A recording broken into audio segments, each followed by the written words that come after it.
I think we may make a start.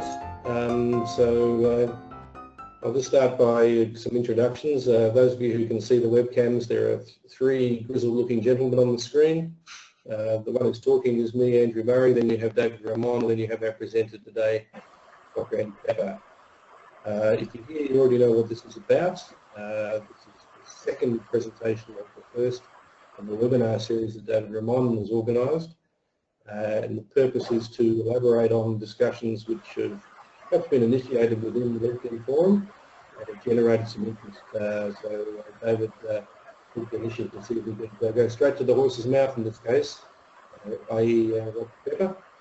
And we're going to hear from him about his organofacies scheme, and we're going to have about some aspects of it which might clarify points for some people. So we'll keep everybody's microphones muted until the end of Andy stops speaking, and then we'll open it all up for discussion. So over to you, Andy. Right, well, hello everybody. Thank you for listening in. I'd just like to firstly thank the organisers here, David and Andrew, for, well, firstly their leadership of the petroleum system analysis community within LinkedIn, and also for coming up with this idea and organising today's presentation. So this is round two of a presentation that's already been made. The plan ultimately is to, I believe, is to put it on YouTube. So let's proceed without too much ado.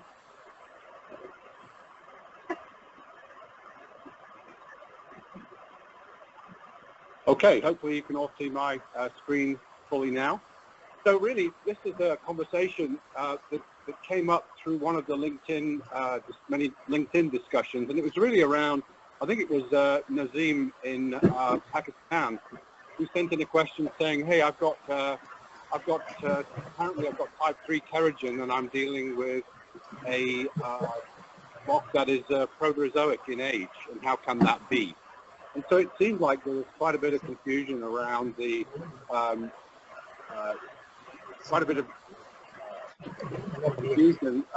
around the classification scheme that the industry has used for many years. And so what I offered to do was basically to try to present an alternate view that certainly I've always used through my career, but I think avoids some of the pitfalls that we've learned now with the type 1, type 2, type 3 classification. So really this talk really is to explain it better in the sense of offering an explanation.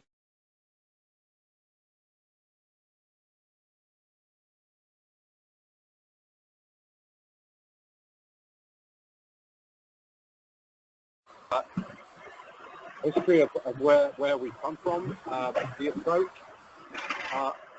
which is really more of a process-led rather than a classification approach, and the linkages that offers between the geology, of the rock, the organic geochemistry, the kinetics, and the fluid properties.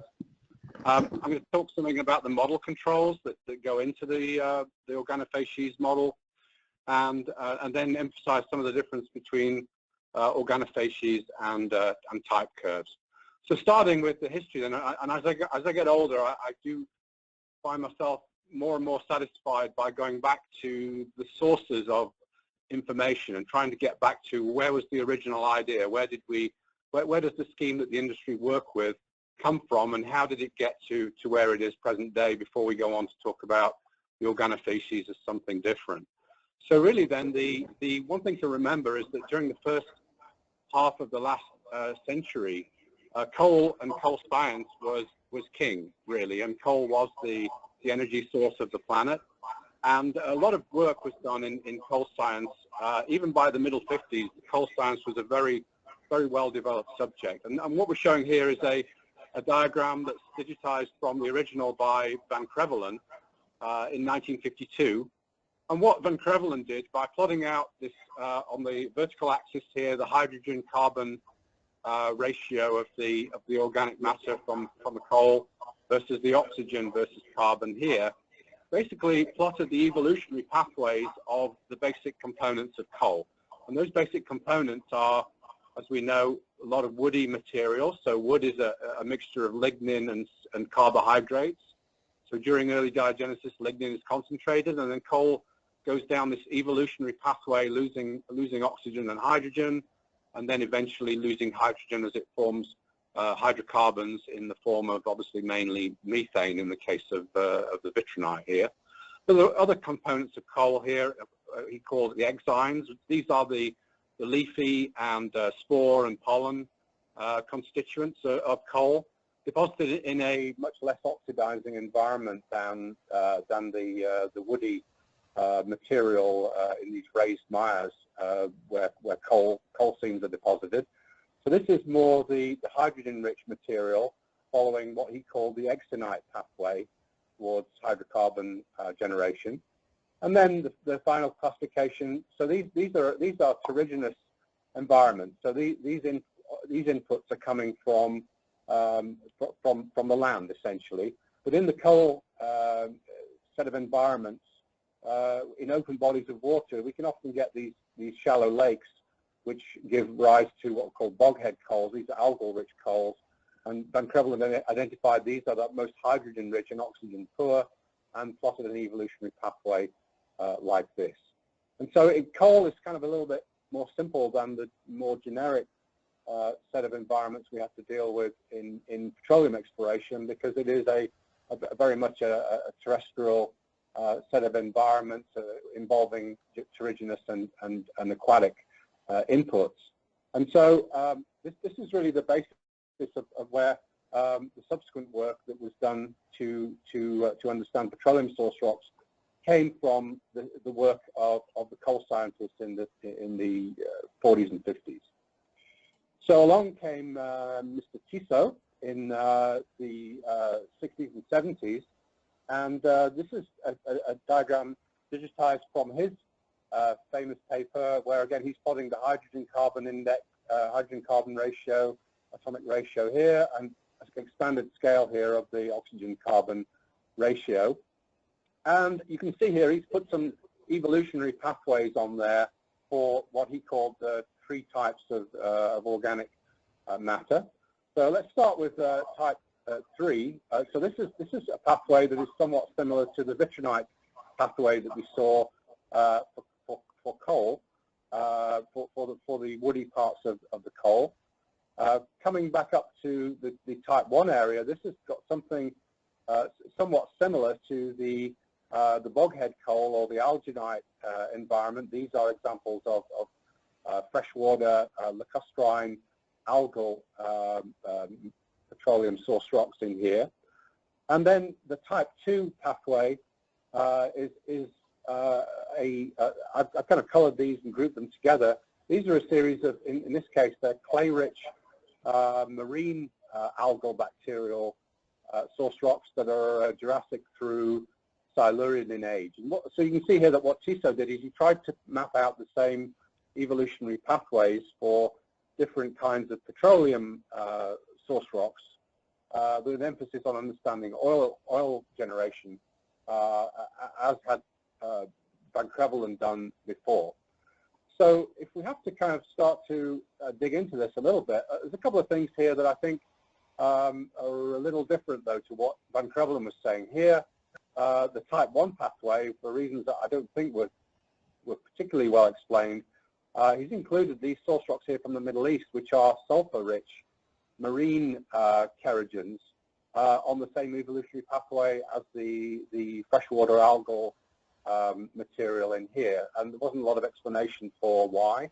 Alan Hoop from the IFP was on the last call when we discussed this, and he sort of pointed out, well, these were never meant to be strictly types of kerogen that were strictly common characteristics. They were essentially kind of trend curves, and perhaps that's a better way to think about them than to think about them as a rigid classification of kerogen type. The other thing we'll come to just in a moment is that if we look at these type 3 kerogens here, none of these are coals actually. So it's very different, although they seem to follow a similar pathway to Van Creveling's vitrinite pathway. They actually are not non-marine source rocks. These are actually marine environments, and many of them come from the Douala Basin, which is an area that the IFP students worked on at this time in the late 60s and early 70s, and then marine sediments into which terrigenous material has been washed in.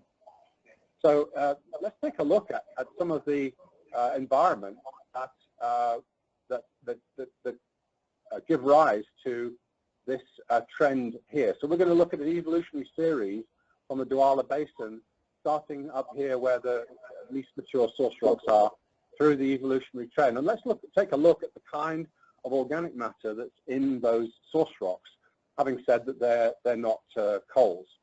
So here are Van Creveland's trend curves. You can just see here, I've just put the same Van Creveland's trend curves on the same diagram as tiso, and you can see here there's a kind of a type 1, type 2, type 3 matchup in a sense with Van Creveland's extinite, alginite, and vitrinite. But let's look at these type 3 kerogens, as I said, from the Douala Basin, and let's take a look at the basic organic matter as revealed by a GC. So what we're looking at here is just a concentration diagram. Vertically is the concentration of each compound, and we're looking at the alkanes from 13 through to 34. What we see is that those low mature samples I pointed to on the last diagram, they actually have quite a lot of low molecular weight marine organic matter in them. So really they are essentially those shallowest samples, and ironically those shallowest samples are the ones that most clearly define the type 3 trend here, are actually principally marine in biomass. They're dominated by this C17 material, and it's only the deeper samples that actually have this waxy material in here that really have a significant or dominant amount of terrigenous material in them.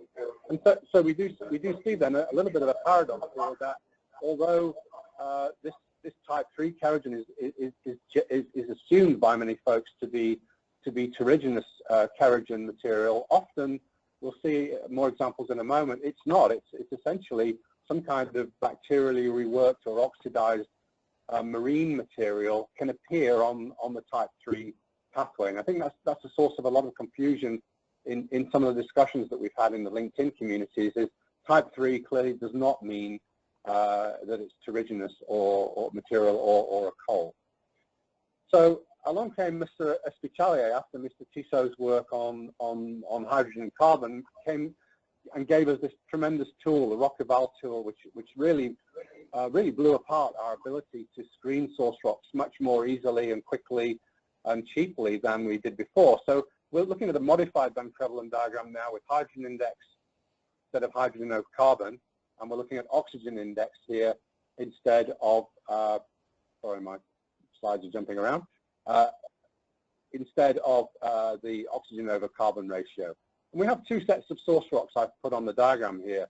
Let's look at the orange ones first. So here are a set of source rocks that appear to be following the type 1 or type 2 pathways. These seem to be hydrogen-rich organic matter that's following an evolutionary trend down towards the pure carbon trend down here, which would comply with a type 1 or type 2 interpretation. There's another bunch of samples over here which are following the type 3 pathway, and you might be tempted to think that those are terrigenous, indicating terrigenous material. And in fact, both of these sample sets come from the same source rock, which is a Silurian source rock predating land plants from North Africa. And what we're seeing here actually is that these are just simply the richer, more anoxic, well-preserved versions of the same organic input, the algal bacterial organic input, as we see over here. The only difference is that this has got a high sedimentation rate, is not as anoxic, and this material is getting degraded.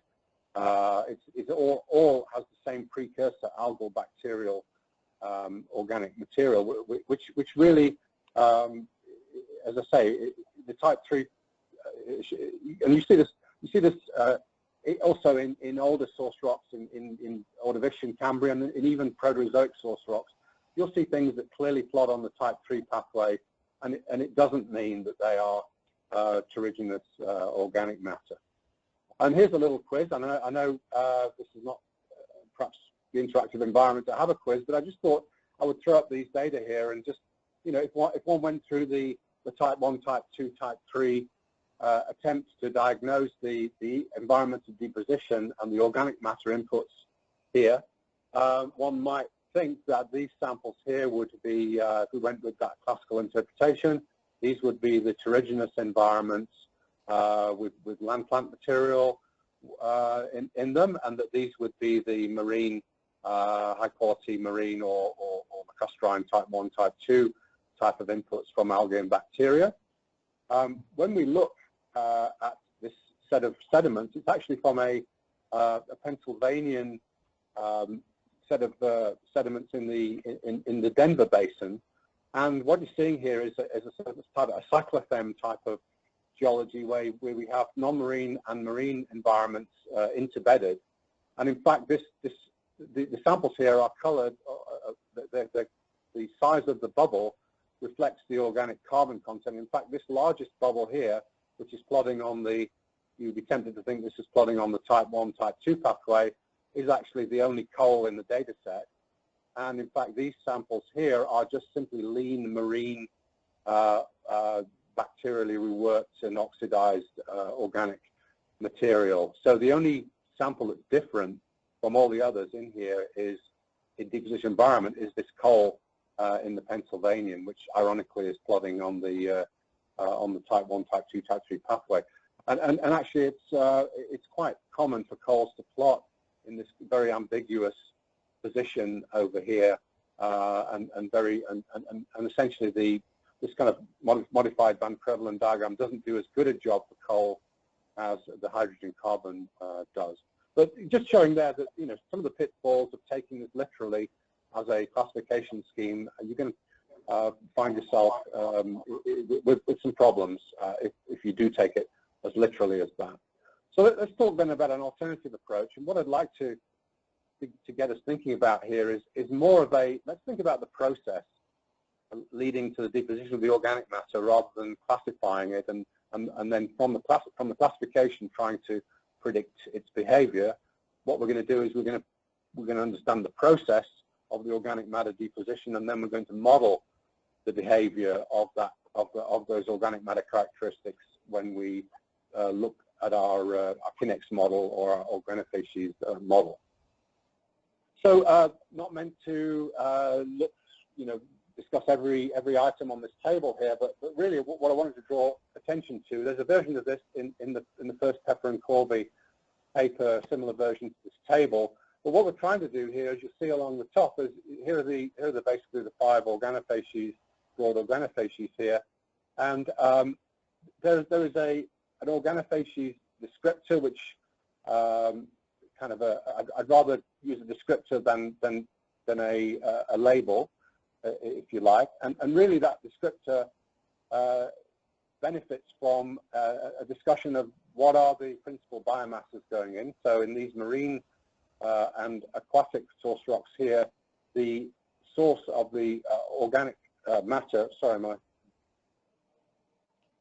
cursor is frisky here, wasn't doing this last time. Okay, so the algal bacterial input here is common for all of A, B, and C, and then really what differentiates those is the sulfur incorporation during early diagenesis. So when we have a low clay environment, and the H2S from sulfate-reducing bacteria starts to get incorporated into the kerogen and changes the kerogen type, the characteristics of the oil it expels, and also, as we'll see later on, the kinetics. And so there is a kind of linkage between environment. It's not really an environmental classification, but because environment leads to process, and process then leads to the understanding of the organic matter, then there is a kind of an environmental backdrop to the way this classification works, which is handy when you're working in conceptually in a frontier basin or in some other basin where you don't have a lot of data. You still have by following through the kind of logic in here, you still have a shot at understanding your organofacies. And so to move from the algal bacterial inputs then of A, B, and C to the terrigenous inputs, of D, E, and F.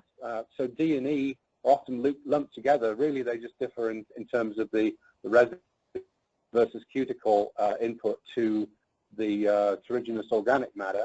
But essentially, you can think of those as the Spancrevelin's X-enriched material, the leafy, pore, and sporon type material that enriches many coals. And then this would be an example of a lignin-rich coal. Many Paleozoic coals are pretty much close to end member organofacies F, and their principal component is lignin, which is the maceral vitrinite. So really, not trying to discuss every part of that table there, but just hopefully leaving you with a flavor that it's really a process type of description and not a classification based on plotting something on a particular diagram.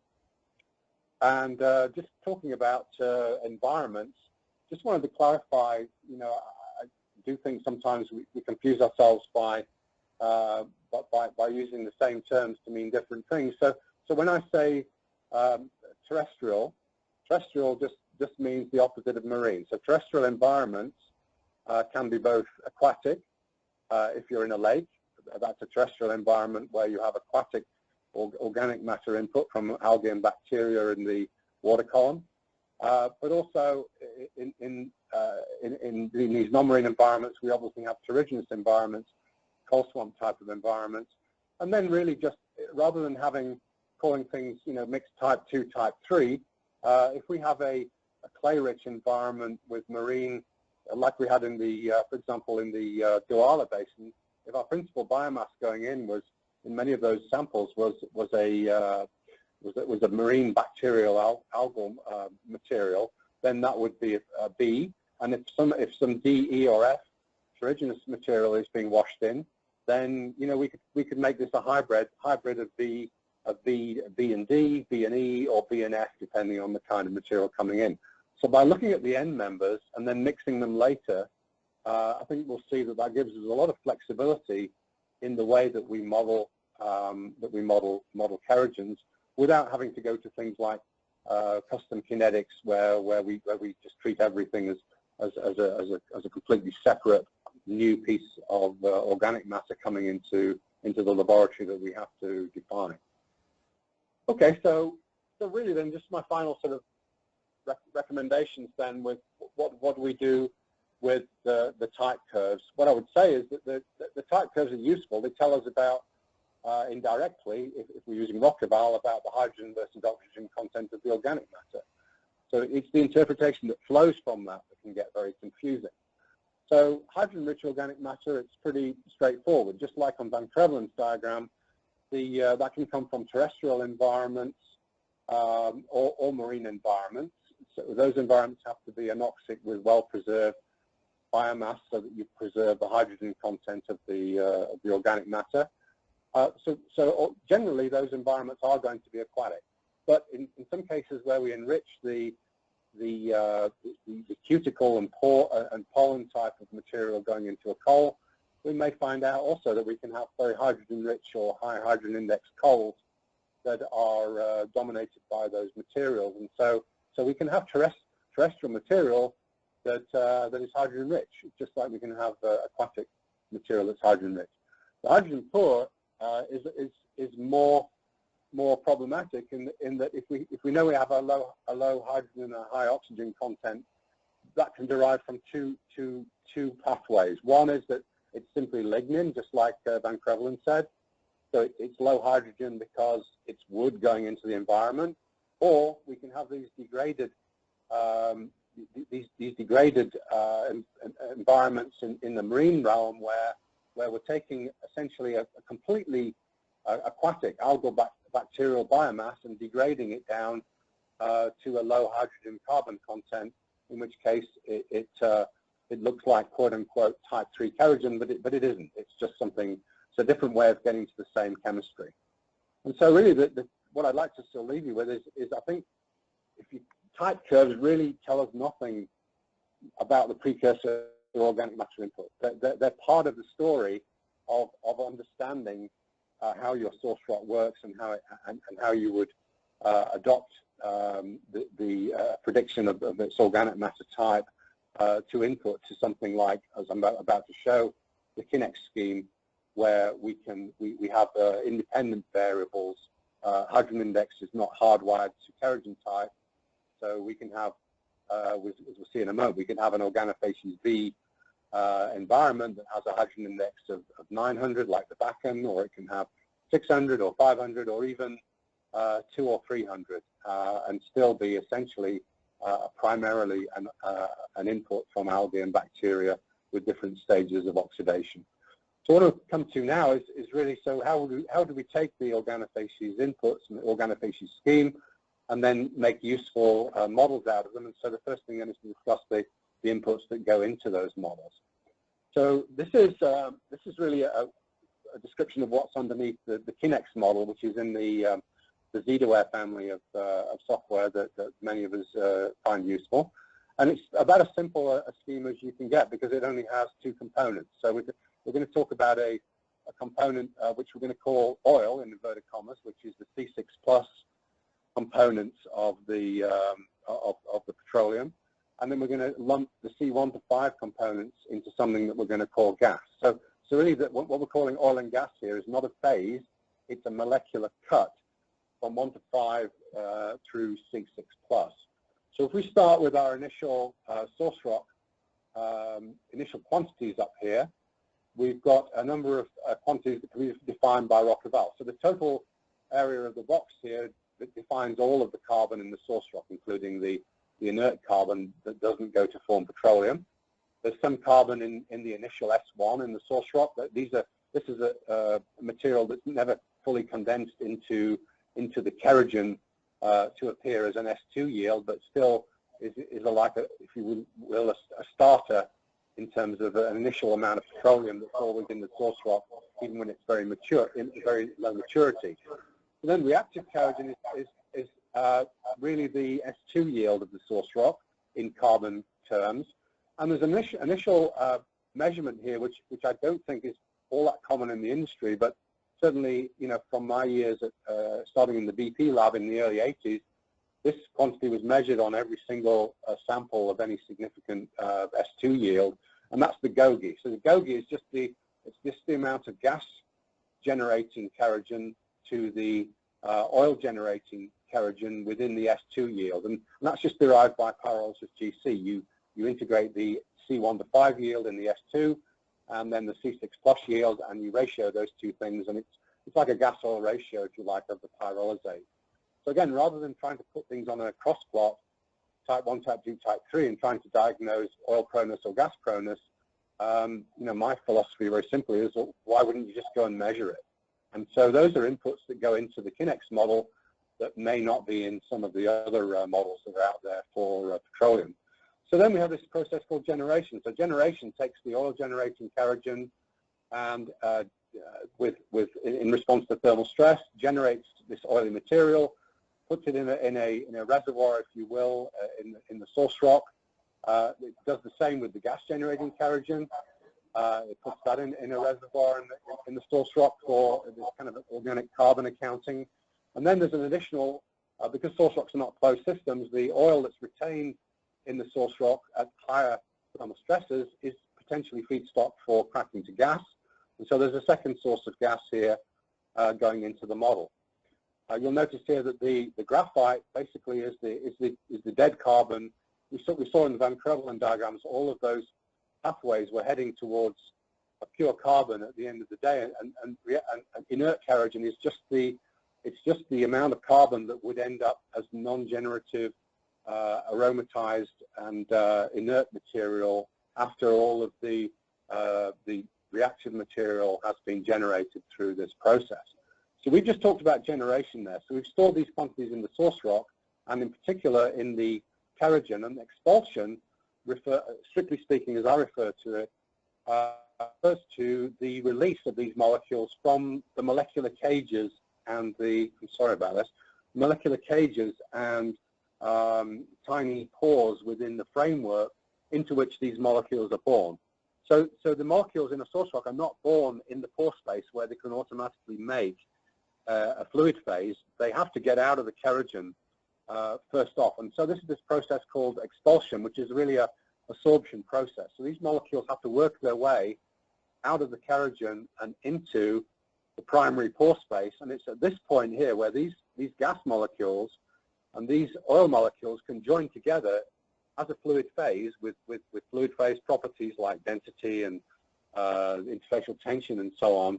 And at this point, once these molecules can join together in a phase, then the process of primary migration can occur. So primary migration, when it's efficient, results in a conventional petroleum system, because once the material is dumped off the kerogen and into the pore space of the source rock, then it's able to percolate away into the conventional system. When we have great storage within the source bed itself, then we have the capabilities to have an unconventional reservoir where the source bed itself becomes the reservoir for that fluid. So there's a difference between expulsion and primary migration. A great conventional system will have high expulsion efficiency and high migration efficiency. A great unconventional system will have great expulsion efficiency because you can't produce the oil and gas molecules that are dissolved in the kerogen. It'll have great expulsion efficiency, but it'll have inferior migration efficiency such that it holds back the fluid phase in the source bed layer as a reservoir. And really, so that's kind of just a little bit of a nod there towards the way to think about unconventional reservoirs, but also just to stress that the expulsion modeling I'm going to be talking about for the rest of this presentation, is the expulsion and the release of molecules from the kerogen into the pore space where it can form a fluid phase. We're not talking about primary migration because we need additional modeling tools to address primary migration, because it's a fluid flow phenomenon and it is not a kinetic phenomenon. Okay, so the next thing I wanted to talk about here was really, we've talked about hydrogen index and hydrogen and carbon ratios. This diagram I think is really important because I think it explains, certainly to me, why source rocks are oil prone and why they're gas prone. So what I've done here is for different source rock layers, for different source rock hydrogen indices, I've calculated the amount of inert kerogen and the amount of reactive kerogen, and I've split the reactive kerogen into the oil-prone component and the gas-prone component here. And what you see here is actually rocks with low hydrogen index don't have lots of gas-prone kerogen. This is the paradox I think you have to appreciate, and that makes sense because to be gas-prone, a rock would need higher hydrogen-carbon ratio because gas molecules have a higher hydrogen-carbon ratio than oil molecules. So how can low hydrogen index kerogens be fundamentally gas-prone? They can't because of the hydrogen balance. What really makes low hydrogen index organic matter gas-prone is the fact that it has this massive inert kerogen component, which means that the oil that it's able to generate is very easily sorbed in the overall kerogen mass. So low hydrogen index source rocks are gas-prone because they are low expulsion efficiency, not because they have high gas-prone kerogen contents. And in fact, you see here that the rocks with the highest concentration of gas-prone kerogen are the oil-prone source rocks that have the highest oil-generating kerogen.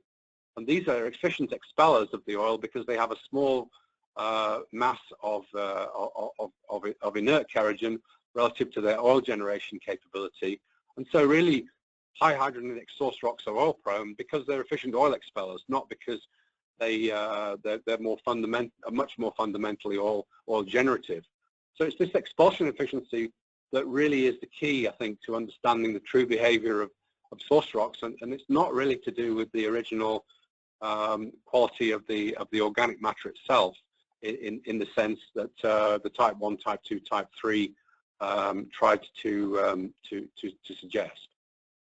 Okay, so now let's come on to some model results. So we've seen the importance of the organofacies, of assigning the right organofacies. That gives us the kinetics.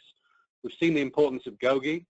as the gas oil generative component of the S2, which is a measurement, not an inference. It should be, in my view, something we routinely measure on all source rocks. We've seen the influence of hydrogen index, how that controls expulsion efficiency, and then the final ingredient here is when we thermally stress the source rock. Let's see how this different source rocks respond with those different inputs. So we're going to talk about some model results now. So what I'm going to show now are the 5 organofacies, and firstly we're going to talk about, I'm going to talk about some typical or default hydrogen indices for these 5 source rocks. Now what I would like to stress is that I'm not trying to set up another type 1, type 2, type 3 scheme based on hydrogen index, and we'll see in a moment. I'll show you what happens when you change the hydrogen index of any one of these organofacies. But just for now, we're going to go with these typical hydrogen indices. So these hydrogen indices of the aquatic source rocks up here are typically 500, 600 or so. So let's talk about those first. And what you see here, let me explain the quantities. The dark green is the residual oil that is sorbed in the kerogen. The dark red is the gas sorbed in the kerogen, and then the light green and the light red are, we're assuming here, ultimate complete primary migration efficiency, and that the expulsion products are able to migrate away from the source rock and be accumulated in some giant bucket somewhere in the basin, if you will, where we can look at their gas-oil ratio. So this is expelled gas and expelled oil. These are not a closed system. This is the material that's able to migrate away as a petroleum phase, and this is the material that is sorbed and remains in the kerogen. So firstly then, let's think about generation kinetics, and for those of you that have modeled transformation ratio, then the outside shape of this curve is essentially the transformation ratio of the total kerogen. What I would encourage people to do is not to be content with just modeling transformation ratio, because as you can see here, it tells you really very little about the true behavior of what's going on under the hood, if you will, of the source rock. So what happens then is that as we start to generate, with generating the oil and gas prone kerogens, we reach a sorption limit, after which we're able to expel some oil and some associated gas molecules.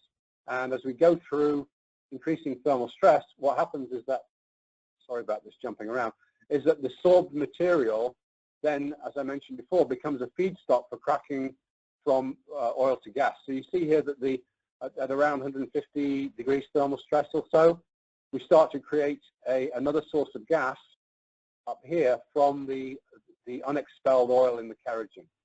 And so really then some of this gas is coming from the gogi, from the gas-prone kerogen that's being generated along with the oil.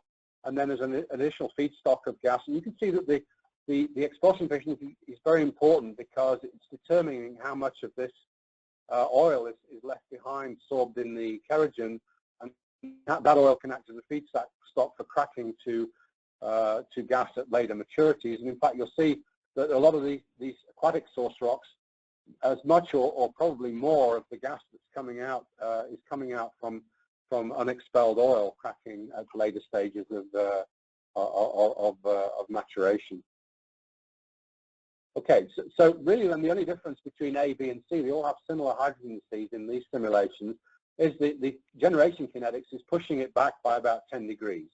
So if you look at the sort of 50% conversion, there's about a 10-degree shift between the A, the B, I'm sorry about this jumping around, the A, the B, and the C over here. The C has a little bit tighter distribution of activation energies, which is why it's steeper, but really the only thing that's changing there, they have similar expulsion efficiency, but later generation.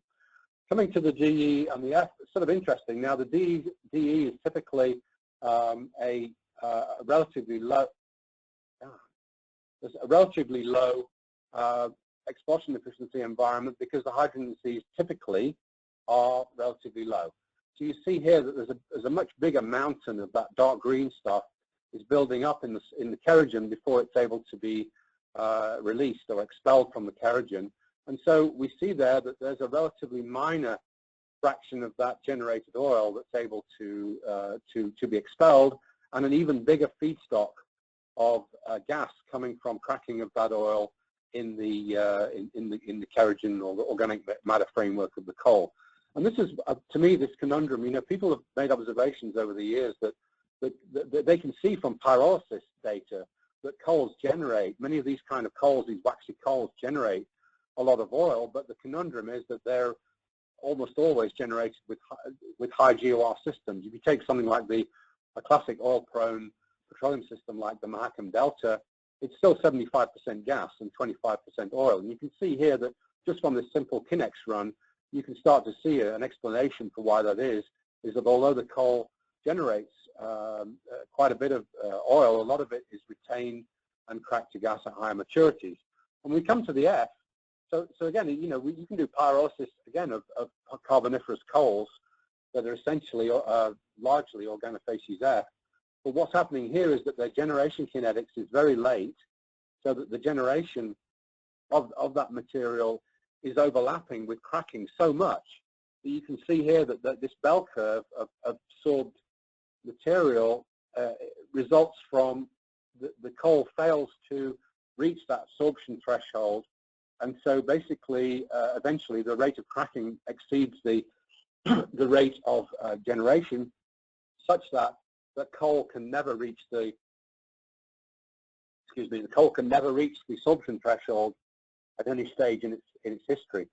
And so really then we have this paradox that when we pyrolyze this coal, we say, oh crikey, there's a lot of oil potential in this coal. Why do we only ever see dry gas deposits in the southern North Sea or wherever we have these types of petroleum system? And this is the kind of solution to the paradox: is it's generated, but it can never get out of the organic framework. All it can get out is the easily desorbed C1 to 5 material. And again, for those of you that are thinking about this kind of sorption problem, this red material, in the dark red material here, that is the resource of coal bed methane.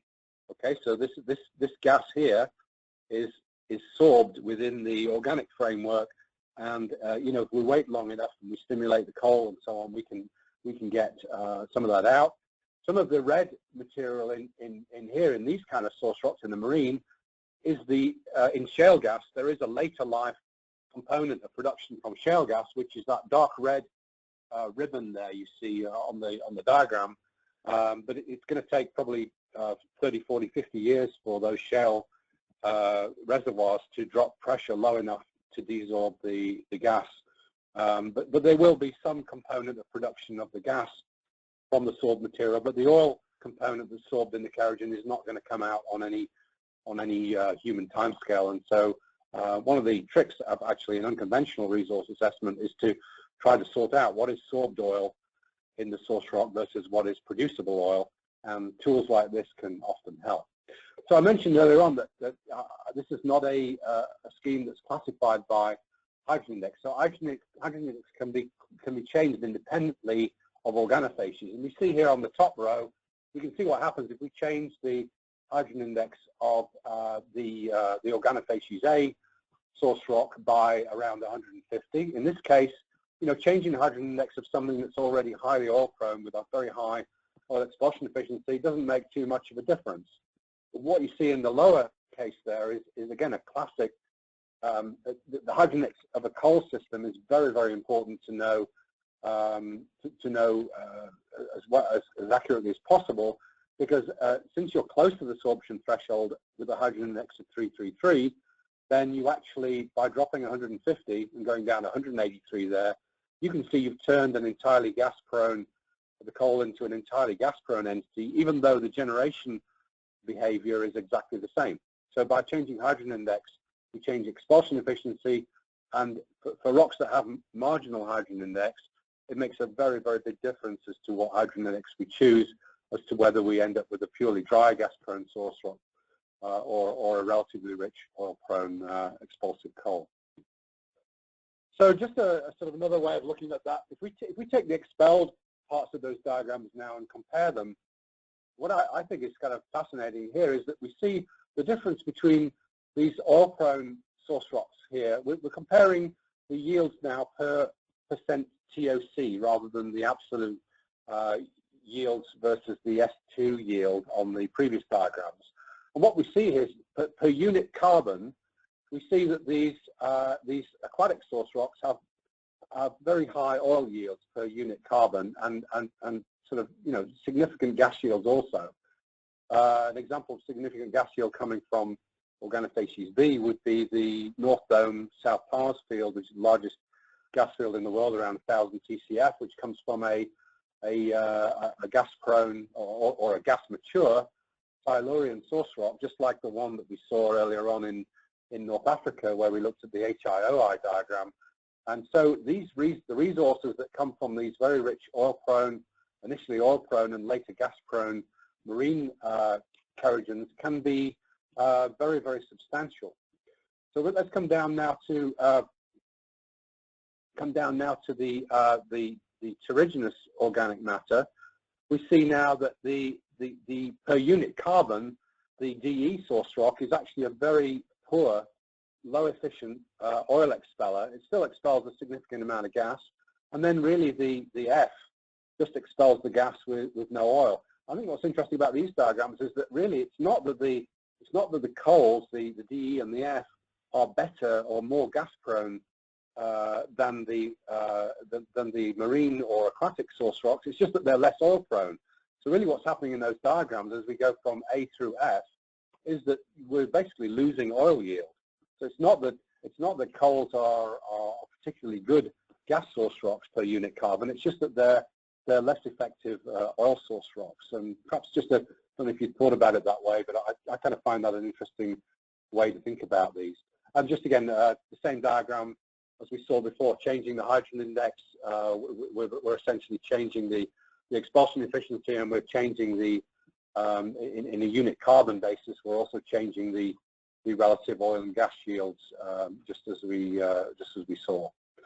So for the final couple of slides here, I just wanted to just sort of come to a so what. And I mentioned earlier on, I do see a lot of really phenomenal modeling work going on, and often, unfortunately, it just ends up in a transformation ratio map, which, as you can see, compared to the information we were able to extract from those simple Kinex models there, the transformation ratio map really isn't telling you very much that you need to know. And so once we have that gas-oil mix that we saw from the a simple gas-oil mix, so C1 to 5 versus C6 plus, we have the pressure and the temperature of the source rock as it's been buried, and we can use simple correlations along with that gas-oil mix to produce these very useful quantities that people like engineers and geologists doing reserve estimates and predictions of phase and so on really need to know. And so the quantities we're able to predict then as we go through the same thermal stress diagrams. Sorry, oops. Sorry, my slides are jumping around again. Okay. Yeah, so the quantities we're predicting here on the first diagram, I'll just go through them all and we can follow them from there. The first curve at the top there is the gas-oil ratio in oil-filled units, standard cubic feet per barrel. So we see this source rock here starts expelling an oil with a solution gas ratio of about 100, and then goes through this. This is a double exponential curve. This is already a logarithmic scale, and we can see that it's going up exponentially. So there's an incredibly steep curve here with GOR versus temperature, and this is part of the reason why the fluid bands, the productive fluid bands within shale liquid reservoirs are so limited and so restricted, and the sweet spots are so restricted. Even on a gently dipping surface, you can see that, you know, if our sweet spot is around 3,000 GOR here, we only have a few degrees centigrade in thermal stress terms, where we have to get to exactly the right part of the kitchen in maturation state in order to predict where that fluid is. And also, once we have the GOR and the pressure temperature, so we can predict things like the viscosity. So these Class A systems here, they have a lot of heavy compounds in them, which go towards a heavy API. We have a heavy oil density and a low GOR. We have a high viscosity, and so we see again the viscosity is responding here until we get to about 150 degrees where we have essentially gas viscosity through the rest of the regime. We're also predicting the density of the fluid, and also here even the interfacial tension. So again, once we have these, even a simple two-part oil and gas mix, we can do some really useful things with that. And really we'll see here that the differences between A and B and C, again, not so dramatic as the differences between those aquatic source rocks and the terrigenous ones. So here, for example, the coal, because it expels later, paradoxically, the expulsion products are going to be higher quality. So we end up with a higher GOR oil, a less viscous oil, and one with a lower density, because we've kept the generation products in the source rock for cracking much longer than we did in the efficient expellers, which are A, B, and C. And then our friend there, the organofacies F, never gets to expel any compositions that would be of a fluid or bubble point type of fluid, and so they're expelling fluids that would only be on the gas side of the phase envelope when it comes to migration. And then on the last slide here, then really looking at the effects of the GOR, the results in terms of GOR on the change in hydrogen index. So there's a little bit of careful what you ask for there. So you may think that you're doing yourself a favor by putting a really high hydrogen index in for your source rock when you model, but the price you'll pay there for that with earlier expulsion comes a lower and lower GOR, a higher and higher API gravity, and a higher and higher viscosity and density of the subsurface fluid. So this explains why, look at places like Maracaibo Basin, many of the Middle Eastern oil systems in Iraq and so on. You have these very low GOR, dense fluids, so they're very abundant, but they're also very low quality and of less intrinsic value in terms of dollars per barrel, with discounts for gravity and sulfur and all these other things. And again, paradoxically, looking at the DEs, I think it is an interesting paradox that the lower quality source rocks will give you a higher quality stop tank barrel in terms of your oil assay yield. So because we're holding compounds in the kerogen longer and cracking them away to smaller compounds, then we're generating a much more valuable product. The one that's expelled, even though there's a lot of gas with it, often will be a lighter oil and a more valuable product at the end of the day. So just to conclude then, so here's a few of my sort of tips, do's and don'ts. And so just coming back to the original thing that spurned this, David Ramon's suggestion that we did this was, what can we really do to clarify what to use the type charts for? So don't use them as a silver bullet. Don't try to use them to predict the organic matter input or the environmental deposition, but use them along with all the other data to build a picture of what is your source rock like.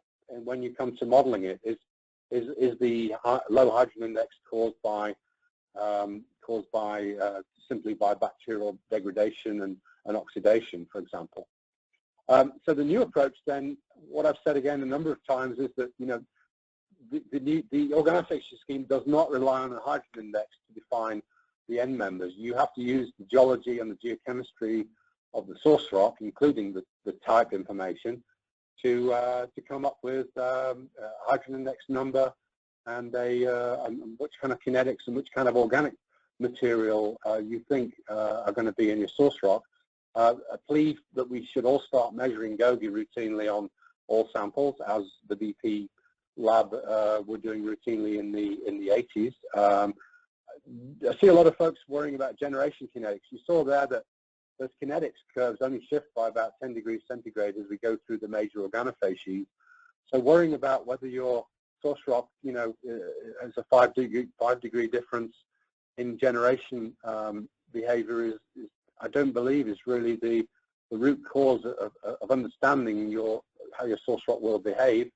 So for me personally, kinetics are a dumb problem, and I would rather focus on getting the HI right and the overall kerogen mix right in terms of a process model feeding into something like Kinex. So in terms of the new approach, the kind of results that we would get that would be different the type approach is that because HI is independent of organofacies, then any source rock can become entirely gas prone if you lower the hydrogen index enough. I know many examples of source rocks where you look at the visual kerogen assemblage there, and it's clear that there is no terrestrial material in there, yet the hydrogen index is very low, and it's just bacterially degraded, low quality algal bacterial material. At hydrogen index less than 200, basically all source rocks become gas expulsive, because no matter what their initial potential is, the expulsion efficiency just shuts off efficient sorption of oil molecules from the kerogen, and so everything, it's only the gas that can escape from the kerogen, so everything becomes gas expulsive. And then hopefully I left you with some demonstration there that simple models that predict GOR can then go on to yield very powerful and useful fluid predictions when they're linked to fluid property correlations. And for me, that is a step that we should all try to take beyond modeling transformation ratio or some of the more traditional modeling approaches. And I've seen those kind of models yield really very powerful results that engineers would need for their evaluation and so on. And at that point, you really are starting to integrate petroleum systems with the overall, much more with the overall valuation and evaluation of the play once we're talking to our friends, the engineers. So really, that's where I wanted to leave it today. Thank you very much for listening. And just a couple of thanks there. David Ramon for suggesting we did this thing, and to Andrew for organizing this particular version. Zitaware for Xiong allowing me to use the Kinex software to demo that, and Hess Corporation Management who allowed me to use some of the slides that we used in the old petroleum system class that we used to teach at Hess back in the about 10 years ago or so, but slides I believe are still as relevant today as they were before. So thank you very much for your time, and Andrew, I'll invite you to open it up to the discussion. Thank you. Thanks again, Andy. That's great. I'd rather than open everybody's microphone for questions, if I do that, the accumulated background noise from 20-odd microphones will be too loud. So what I suggest we do for questions is that if people want their chat window to just write question or comment, I'll see that pop up. Make sure you address it to everybody, and then I'll unmute your microphone, or you can unmute it yourself and ask that question, so we get one at a time and we don't talk all over each other. Can we try it that way?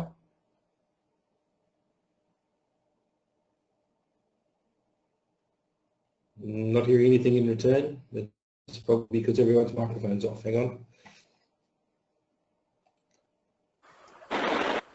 And that's what we've got everyone's microphone on now. Background. Them all up again. But if you want to send a question or a thing, just put it in the chat window and I'll call you in order. Thanks.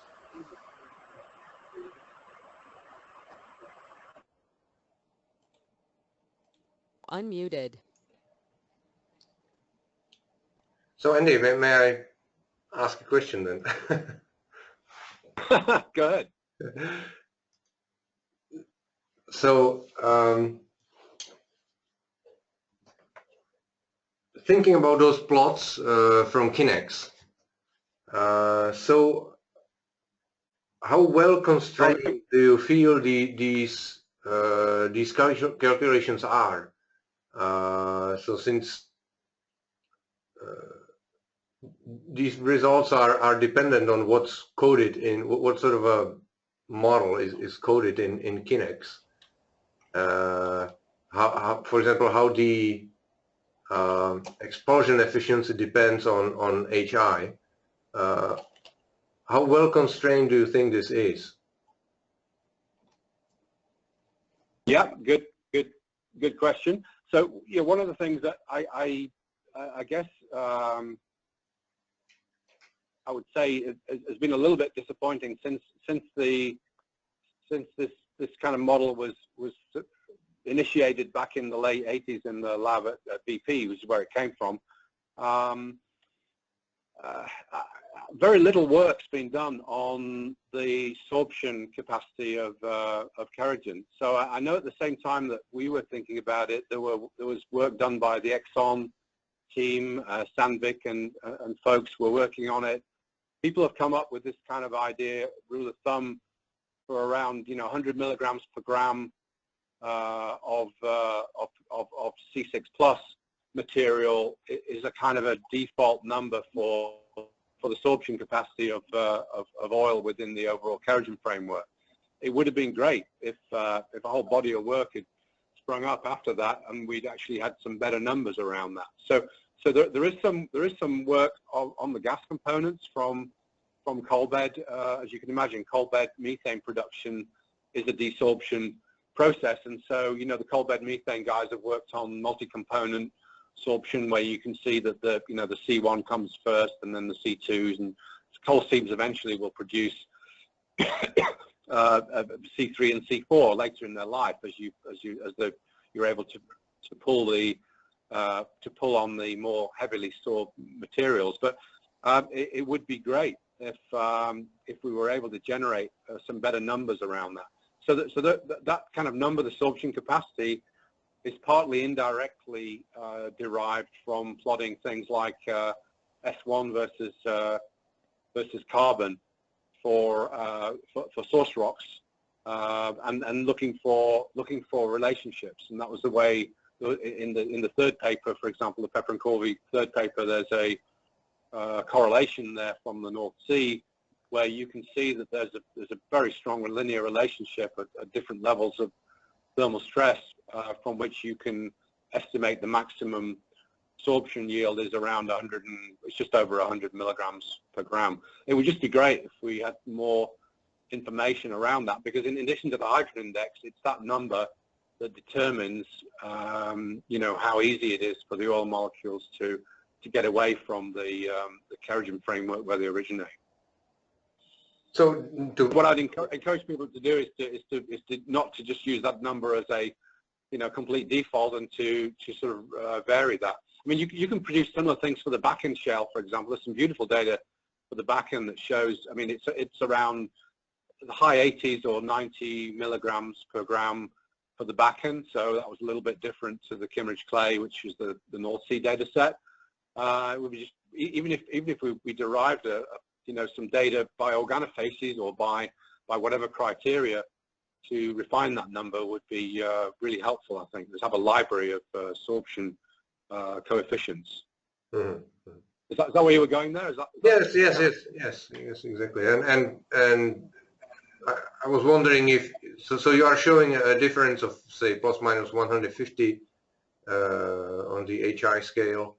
I'm wondering, in terms of uncertainty associated with these relationships, sorption relationships, how much of HI would fall within the range of uncertainty, roughly, or what is the meaningful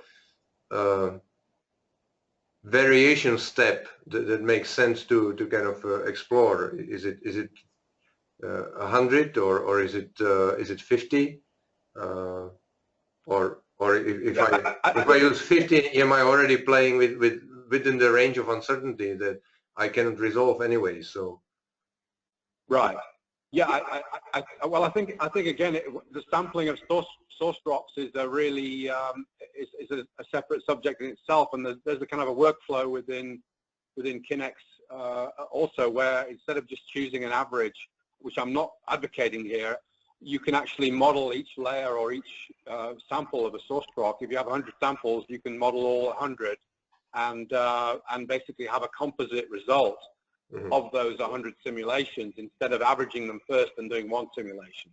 So I think by the time that you've got a large data set like that, then you've already captured the variability in your hydrogen index data, and so really I think the remaining, I would say the remaining sensitivity would be around your sorption coefficient if you have a lot of data. If you're in a frontier area, then I think I chose those values 150 plus or minus for the DE, because I mean those are, you can look at DE systems around the world and you can find coals that are at both ends of those spectrums and still essentially DE. Andrew, I mean, you've done a lot of work in coal systems. Maybe you have a perspective there. If I can drag you in. Yeah, just to be honest, I was just watching the screen and trying to figure out how to control things, so I wasn't listening that well. But, Okay. yeah, I think just to come back to a comment about the importance of absorption capacity, I know that Andy, Yuan Ziong and myself to some degree have talked about that already. Certainly it would appear that for coals the more typical number is around 50 milligram per gram TOC. In fact, in the Cooper Basin it looks like more like 30 to 40. Do you have any more feeling of that? You were saying a few moments ago that you'd like to see a library, if you like, of absorption capacity, but of course we're only measuring what we can see in S1 then as well, and for coals there's a lot of gas, so we're only underestimating it anyway when we do that. Yeah, I think quick to coals, and I think the problem with coals is that if you look at progressive extractions, I think the problem you have with getting to the correct S1 yield of a coal is that it is so closely bound within the organic matter framework. They're just less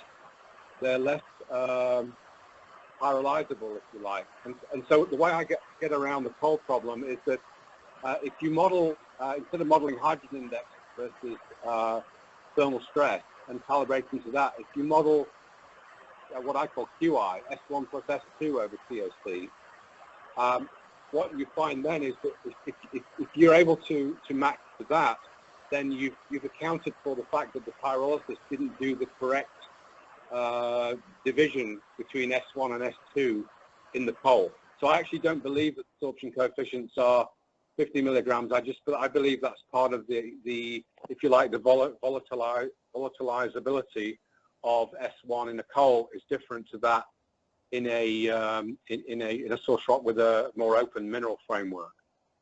Okay. And if that helps you, but so I wouldn't put a lower. I certainly would not put a lower value in a coal for that reason, just because you don't see the S1. Because I think the S1 in the S2, basically, that's what I'm saying. I think there's a follow-up to that will come later, but I want to give other people a chance to talk. I'm just looking at the list of questions here. The first one on the list is from somebody who has a screen name of Tech Notify. I'm unable to unmute the microphone for obvious reasons. I can't override anybody's microphone, otherwise I might listen to them shouting at their dog or something like that. So if Tech Notify is listening and you have a microphone, if you could unmute it. Otherwise, I can read your question from the screen, which is when organofacies A rock is highly oxidized, should its kinetics also reflect that change from an A to a B, D, or F? That's a great question. So what I can answer there is from my own experience. Let me talk about one of the data sets that went into the organofacies B correlation. That data set was from a small basin in the UK called the East Midlands Basin, and there you have carboniferous source rocks that are they're deposited in a they're lower carboniferous source rocks, marine. They're deposited in a marine gulf, and you have to date that there isn't a shred of polynomorph type material in there. You have to date them with conodon. So it is a truly restricted organofacies B environment. There's no terrestrial material going in there. Those went into the kinetic data set, and they have a slightly different GOGI. Remember, we're optimizing the kinetics of the gas generating and the oil generating kerogen separately here. So the difference in their generation kinetics is accounted for by the fact they have a difference in GOGI. So the actual oil generation kinetics of the net oil generating component of that source rock was the same as far as we could determine. It was in the same range of scatter of the range of high hydrogen index source rocks that we saw. But the trick to that is that you're not modeling bulk kerogen. We're not modeling a bulk transformation ratio curve here. When you model the separate components, you start to see more commonality in those components, because they will have a different, those two simulations will have a different transformation ratio curve, but the individual kinetics of oil and gas in them will not change. It's just the proportions of the oil and gas generating kerogen it changes. Did I explain that right, clearly? That's okay to me, Andy. What the person who asked can reply. So the next question was from Fawzan Arif, and Fawzan does have his microphone on. So the question is about DE coals and GOGI. Do you want to speak, Fawzan? Hi, Andy. Thank you very much for the presentation. Can you hear me? Yes, I can. Thank you. Okay. Yes, thanks. Great to hear from you. Yeah. My question is about, as you know, Southeast Asia tertiary coal is have potential to generate oil. So DE coal, if we don't, I do have some DE coal with different HI value. For example, one drilled on the basement high, which is lower HI, and then one in the deeper center of the graben, which is higher HI. So I don't know, is that a function of because you are in the high, so you got more oxidized, so you reduce your HI during after the organic material deposited, or is that because you have more aquatic organic material in the deeper center than on the high?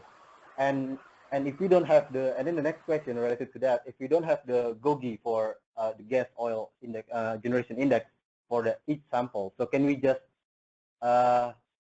model it, or is there any catalog or publication that showing that which HI 200 your GOGI should be this, and then if you have higher HI then your GOGI should be this, so you have like curve for if you don't have the GOGI number for each sample, and then that's all. Thank you very much. Yes, thank you for that question. Both questions very good. So Andrew will very much identify with this question about is there a correlation between GOGI and HI. There is a very broad one. So if you don't have that data, then there is a correlation in the Pepper and Corvi paper number 1, which if you're using Kinex will default the GOGI for you if you choose the organofacies and the HI using those relationships. So yeah, you can go to those diagrams in Pepper and Corvi 1 if you don't have the GOGI data. Your other question was really very interesting. So I think your former explanation that you have a higher, more oxidizing sort of upper delta plane environment on the high and a more submerged, mire environment in the basin makes good sense to me geologically. What I would say about introducing aquatic material into a coal is that generally, as far as I can determine in the coal literature, these boghead coals, the algal coals, are very, very discrete, different environments, and so you don't tend to find coal seams that have, within a seam that suddenly go to a boghead and then back again.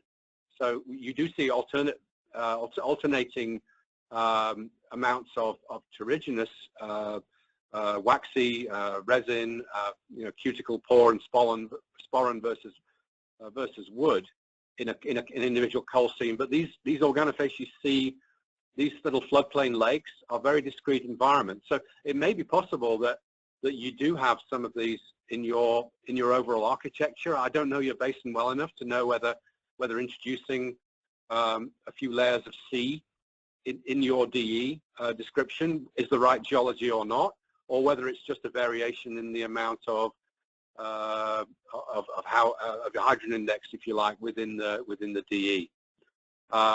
Do you have any data to confirm that the coals do have any kind of aquatic material in them? I think that would be very unusual in my experience.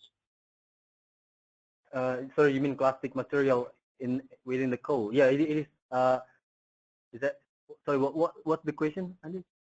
Yeah, do you have evidence for separate coal seams that are these boghead coals, like the organofacies C, that have a very different environment entirely from the raised mires that deposit the coal seams?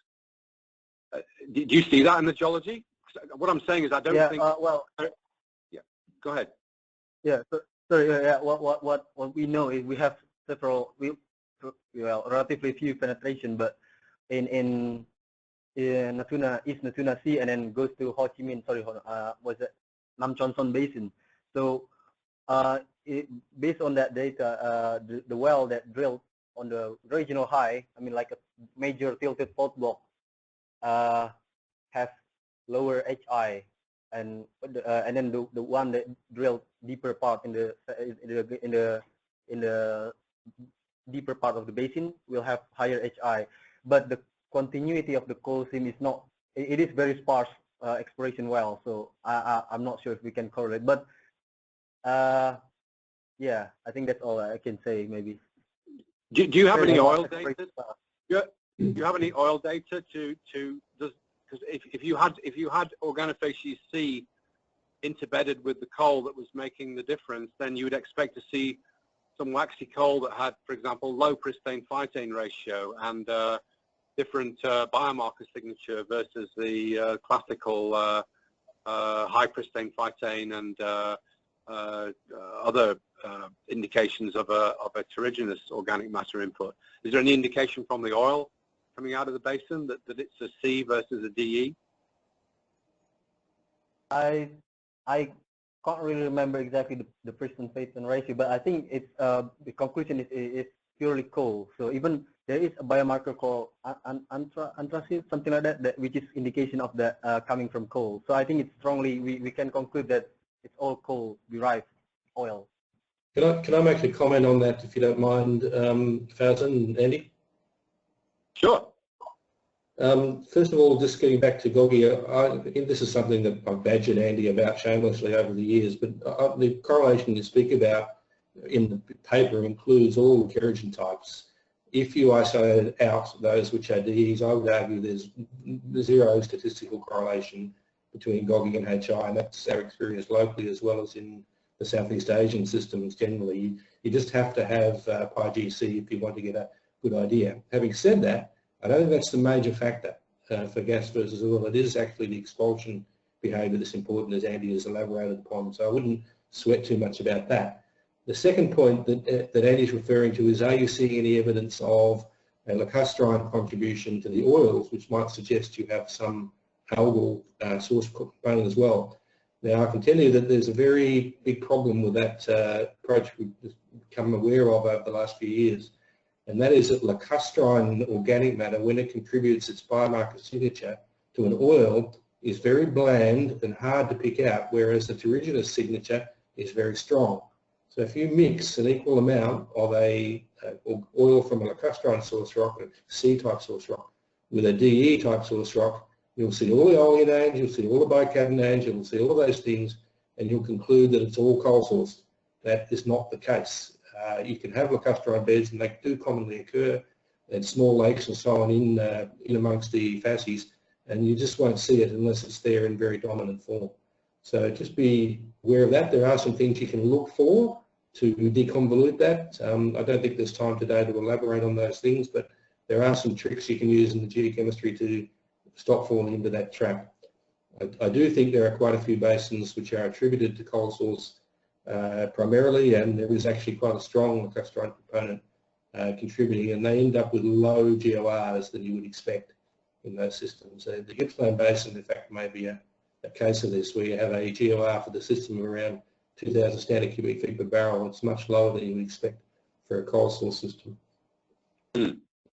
Yeah, it is true. If you look at basins like Central Sumatra, they have an extremely low gas oil ratio, and the coal source systems are really, it's an order of magnitude difference. So as Andrew says, sometimes the appearance of a really low GOR oil is almost pointing to the fact that it's unlikely to come from a DE or F type of material. Yeah, I think it's good to look at the bulk properties first of the oils before you start thinking about the biomarkers. I think one of the good things about the Pepper and Corvi scheme is it gives you a pretty good idea what kind of GORs and APIs you should expect for a given source rock assumption. And I would start with that, and then only then look at the first parameter to look at is always pristane phytane. It's the strongest discriminator. It's a bulk component, so you don't get trapped by being biased by trace components. Only then go and look at the biomarkers after you've worked all that out. That would be my approach. Yeah, I agree with you on that, Andrew. I would just say as well, I do see a lot of people. You know, there's a kind of an industry guideline out there that pristine phytane greater than 3 is significant terrigenous. I actually think the number's much higher. If you look at the pristine phytane of unequivocal coal-sourced systems, it's more like 8 or 9 or 10. Yeah. And I do think there's a lot of these more vague environments.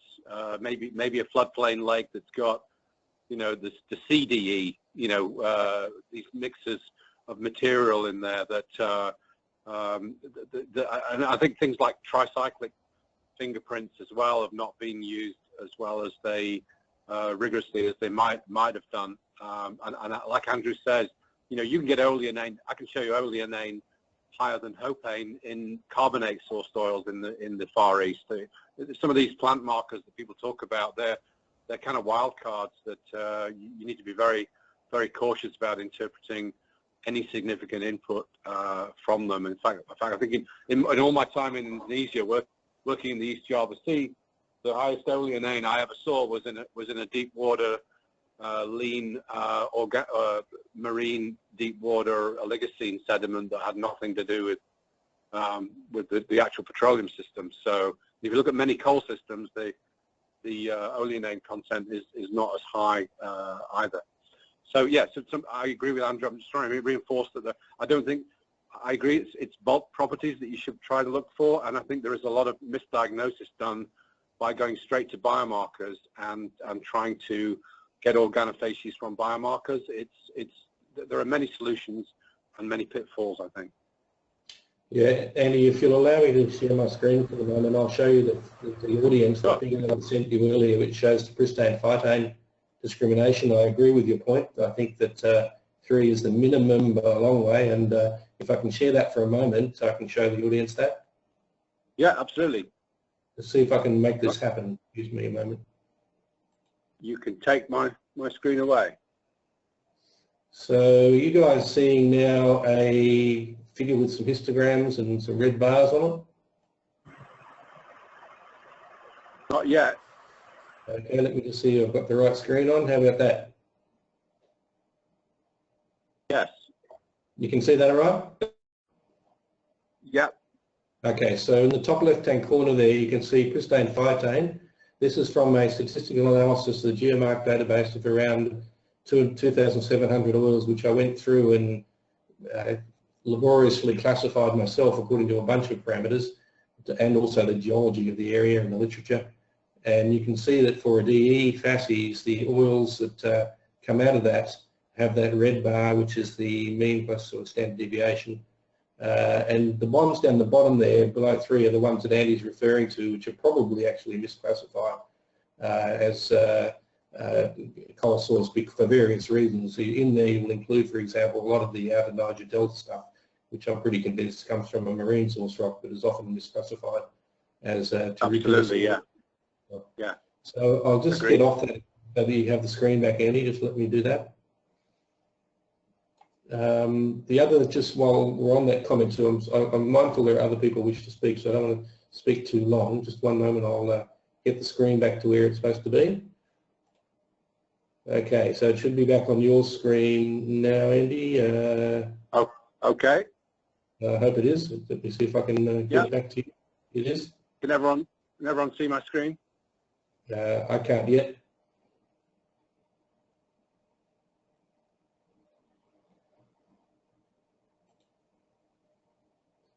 Okay, let me just see if I can do it here. I haven't got the share my screen button up. I haven't seen it. No, I can't seem to do it. Now I see it. Now I see it. Hang on. Got it. Okay. Well, just while that's coming up, Andy, the other mention you made of the Central Sumatra oils. That's an example of the opposite situation as far as land plant versus lacustrine biomass is concerned. You know, these are big lakes, and around them they had lots of plants. And if you look at most of the Central Sumatran oils, you'll find they have either no oleanane or very little oleanane. And the reason for that is because they are strictly freshwater environments, and in the freshwater environment you do not get translation of the oleanine precursors into oleanine. What you get instead is aromatic oleanoids, which are very abundant in those, and you can go looking for them. But you won't see them in a standard biomarker report. Right, okay. Interesting. All right, so now we have, just looking down the list, Lucas Krasinski, are you still there, Lucas? I'll turn your microphone on. Yeah, I'm still here. Okay, so I'm just looking at the list now. There's one more comment that, that my former colleague Woodside Innes has made. If you'd like you to make some comments on changes, she'd like you to make some comments on changes in GOGI and HI in DDE type source rock when high gas maturity is reached. In other words, should we model lower HI and reduce their capacity to generate oil and liquid? So I'm not sure I understand that question. Do you understand it, Amy? No, let me see if I can. Could you read it out slower? Yeah, look, it's in the chat window, so it should be, if you can see your chat window, you should be able to see it. Yeah, let me see if I can back it out. This is from Inez Melendez-Malone.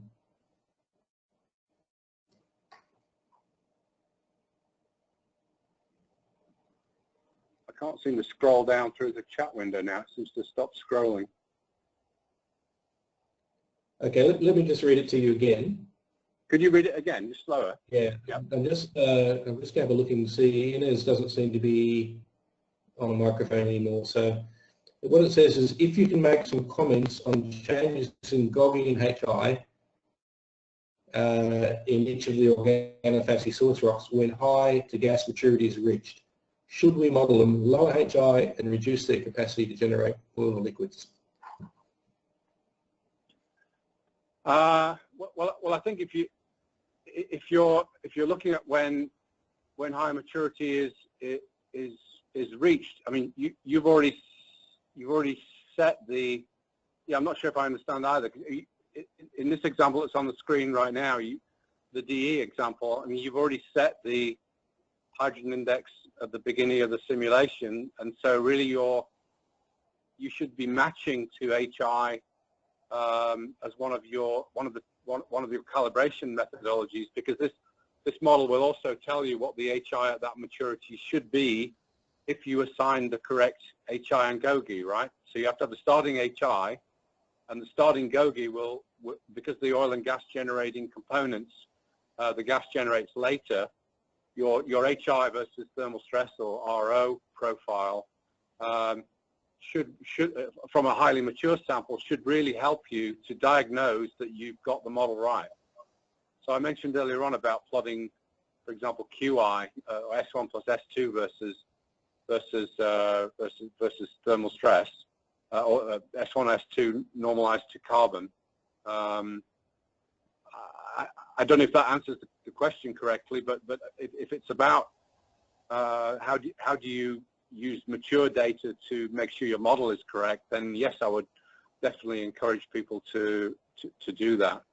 The other thing I often see people do is because they're in Southeast Asia, they think, well, okay, it's DE. Well, for me, I would say DE and F are just N members, and I would feel free if the kinetics are telling you that you've got a system that has generated some coal store soil, but you don't have that much of it, and if your HI versus thermal stress is a very slow trajectory, then that's telling you it's not a DE. And so I don't think you have to have this sort of dogmatic view that just because you're in Southeast Asia, it all has to be N-member DE. And in fact, I've seen some coals in Southeast Asia in the tertiary that I believe are better described as F rather than DE. And maybe that's to do with their depositional environment, maybe their upper delta plane or some kind of more oxidized environment locally. I don't know, but don't always assume that it's DE and that you know the kinetics are wrong for DE, because they might be pictures of DE and F. You look at the coal scientists; there's a complete solution series between wood and leaves, right? And that's what you're looking at there. So don't be afraid to a DE and an S together if that's really what describes your HI profile best. Yeah, yeah, I have the same experience, Andy, I'd have to say. All right, well, look, we're at the end of the list of people who've commented, at least in the text window. So if anybody else has some other comments, I'm going to turn all the microphones on now.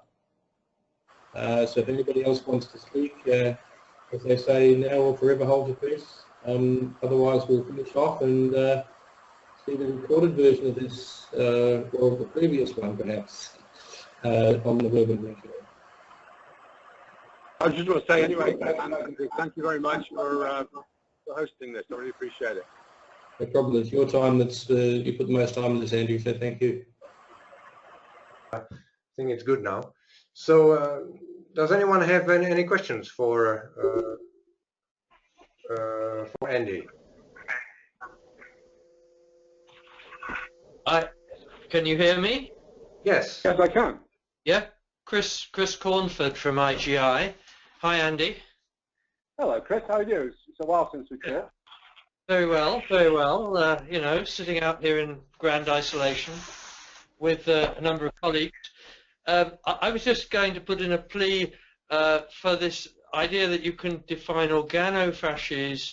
The original definition was that it included all information on the organic content of the sediment, rather like lithofacies, by analogy with lithofacies. And the amount of information you can get from just isolating a kerogen, smearing it on an optical slide and looking at it in transmitted and fluorescent light solves many of the problems that you've illustrated as being unable to be solved using purely Rocky-Val and TOC. Do you have a comment on that? I totally agree. So just as the coal petrologists, I mean, they've used the coal standards used every scheme from basic observation of the the vitrains and the claranes and the hand specimen definition of a coal, and then looking down the microscope at the macerals, which are really the equivalent of the mineral in the inorganic sense, and just putting it all together. And I think this integration, just putting it all together in a geological way is, I think that's what you're saying too. It's interesting, coming back to those Douala samples, it is interesting if you read back through Bernard Durand's original papers, it's interesting that there isn't that much vitrinite in those samples. What there is amorphous kerogen. And so I think this is one of the areas where, I think again, visual kerogen's very helpful usually. Sometimes amorphous kerogen can be, can be a lot of things. And so I think rather than, I'm just agreeing with you. There's no silver bullet here, and it's about describing a rock basically. Maybe we describe it with slightly different numbers and approaches than regular geology, but you're still describing a rock. And slightly ironically, Andy, field work has has discovered lots of oil seeps in Douala, and the drilling has come up with oil-related liquids and associated wet gas. So it was, as a type 2, a type 3 example, the Douala Basin is not ultimately proved to be gas prone. Right, absolutely. So there's dry gas prone, and then there's oil prone, and then there's in the middle. And I think there have been some arguments historically in that area around the behaviour of coals, and some people have sort of staked themselves out and said, well, there's no oil coming out of a coal ever, and I just don't think it's like that. I think coals are highly variable. Some of them are the Paleozoic coals. I've not seen any concrete evidence that a Paleozoic coal anywhere has yielded C6 plus material. But in theory, if one were high enough quality, perhaps you might. So I think again, the ability to model these things these days is just great, because we don't need to choose these end members and sort of stake ourselves out on it's this type or that type. We can just simply model the results and also the sensitivities of the results too. Well, you know, how much does it matter if my hydrogen index changes by 50 degrees centigrade versus how much does it matter if my generation kinetics move by 5 degrees C? And we can sort of satisfy ourselves, I think, which of those things are the things that we should be focusing and working on. Okay, thanks for that. Yeah, thanks for the input. Appreciate it. Mm. Yeah, can I ask everybody, if you start talking, could you please turn on your camera so that we have a little bit more lively interaction here? I'm getting a view of the camera as well.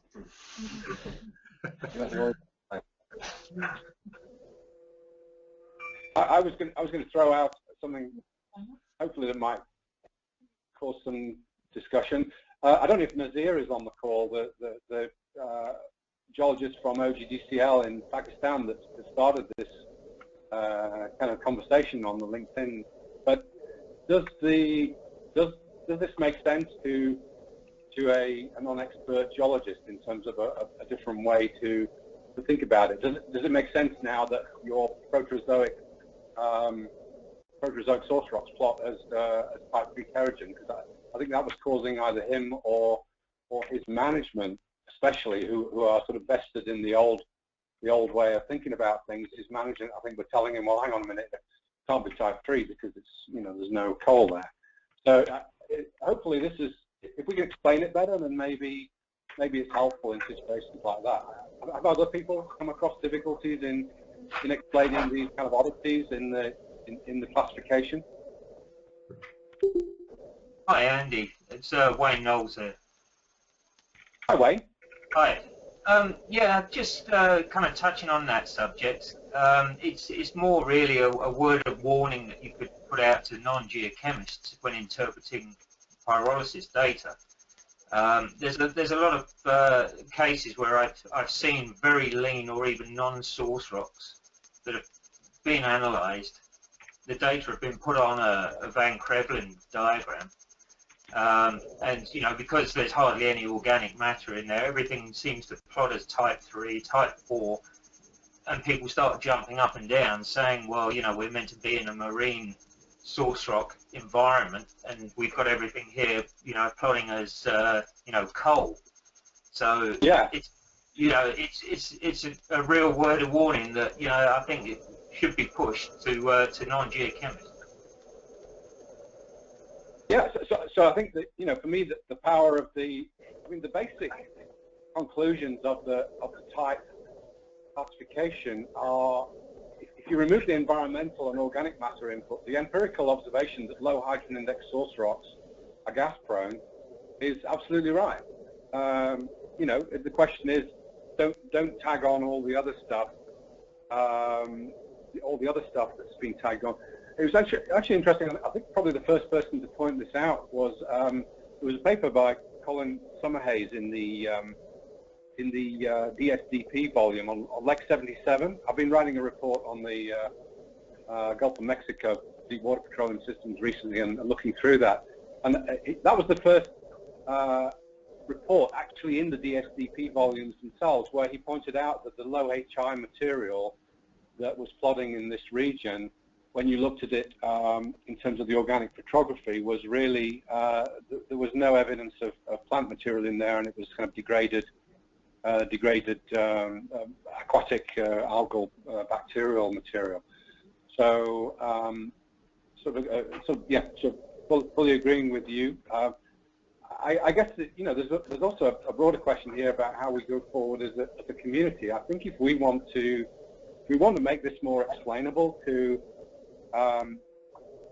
our colleagues, especially the non-experts, then it's sort of like we've got to kind of get together and decide what is the new way that we're going to describe these rocks, because there's a lot of old stuff out there that's confusing people, and until we can kind of come forward with a sort of unified new way of doing it, maybe that's something we should focus on as a community. And I would point to the geophysical community are really much more together on this than the geochemical or petroleum system community. So when they talk about a type 1 or a type 2 or a type 3 AVO, they all know definitely what that means, or you know, what polarity is the seismic and so on.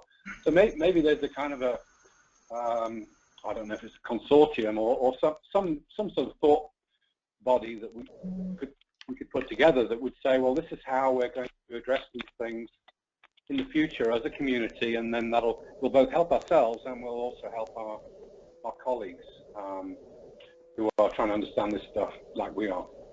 A fantastic thought. Geochemists and geophysicists working in harmony. Well, you know, with the unconventionals, I think we've managed to pull in some of the petrophysicists. So you're halfway there with the petrophysicist. You know, someone that's someone's looking at rock properties and of organic rich rocks. You suddenly find there's a kind of a, you know, you've got a buddy there in the system, yeah, as you probably know. All right. Well, thanks very much, Andy. Nice presentation. Thank you very much. Glad you enjoyed it. Hi, Andrew. Yes. Andrew, do you hear me? I can. Hi. Okay. Just point of clarifications. You hear me? Yes, I can. Okay. Just a point of clarifications. Actually, at the very beginning, the types of water has not been defined as classifications. They have been defined reference series. I think it has been a shift in the interpretation. Marine and terrestrial. Regarding, I want to congratulate you for your presentation. And I'm just wondering if there is not a way to reconcile the concept of the chemical compositions, which is represented by the hydrogen content, oxygen content, and so on, with your classifications. Because you put a lot of emphasis, and I agree with you, on the expulsions and on the sub-organic matter. And actually, the sub-organic matter should be related to the very structures of several particles of organic matters. And I would say the size of the pores. And the size of the pores is controlled by I would say the aromatic moieties and the size of the aromatic moieties. And it makes a lot of difference actually if the organic matter derived from lignine, from other type of alginite and stuff like that, you know. You get some small pores with a lot of interactions between the hydrocarbons and the wall of the pore when you are dealing with, I would say, your type, I don't remember exactly, but say F, for instance. Okay? Yeah. And when you are looking at a system which is more leptinic, the size of the pore is bigger. And then the sorption is lower. So there might be a sort of possibility, perhaps, to reconcile the two approaches, you know, the chemical approach and your facies approach. Could you comment on that? I think that's exactly the way to go. And I think, you know, I was kind of dragged out of the lab in 1989 and told to go back and be a geologist again. And so a lot of the, you know, the sort of very basic ideas that are in the models right now really haven't been refined in any way or in any validated in any real chemical sense, like you say. So I wonder whether you know, that there is a need, I think, in the industry right now to be able to, especially in unconventionals, would be the sort of business reason to do it. So when we measure an oil saturation in a rock, typically the petrophysicist will do a Dean Stark extraction, which we know is not only excavating all of the molecules out of the pore network, but also the kerogen network, and it's also pulling apart the kerogen network itself. So I would have thought, you know, it'd be very interesting to kind of see if we could motivate some kind of further research with that as the motivation, but also, you know, conventional source rock behavior would benefit from the same thing. Is, you know, how do we estimate the sorbed oil content? Because right now what's happening is that the petrophysicists don't have an alternative measurement. So what they're doing is they're taking this Dean Stark yield, which is also inflating the porosity of the rock, because you're creating porosity by pulling oil molecules out of the kerogen that is being measured by the helium porosity, and then you're reporting it as a saturation. So you're exaggerating the porosity, and you're exaggerating the real fluid oil saturation in that porosity because you're counting sorbed oil. I would have thought that there's enough money riding on that, literally, in the $1 trillion that have been spent on US unconventionals. But they're probably, you know, you could argue maybe there should be some enthusiasm in the industry for trying to sort that out now. So I totally agree with you, and I think there's lots of practical applications in addition to the ones that when we originally started out worrying about this stuff. Yeah, okay. Yeah, I think the point is actually for the unconventional, because it becomes crucial for unconventional, this problem of sorptions. Yes. And relation between sorptions and types of organic matters. Yes, exactly. Yeah. So as I say, I only stopped work on that because somebody forced me to, you know. So dragged me out of the lab. So anyway, so now's my chance to get back to the unfinished business a little bit. Okay, thank you.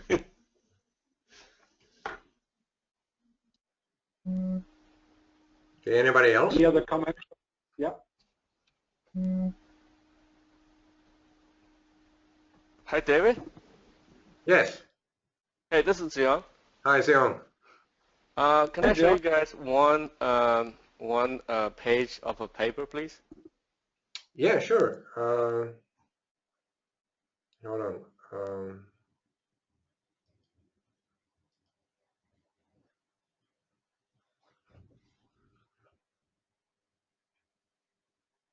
You guys see this page? I made you a presenter. Now I see the slide, yes. Yes. Okay, this is a paper by Peterson. Let's close the cameras so that we see the paper. Andy, I don't have a camera, so I know. probably don't want to see me either. So Andy, Pepper, can you please turn off your camera for a moment, and we can maximize the screen. Okay. I don't know if you can read the letters, the numbers. I can.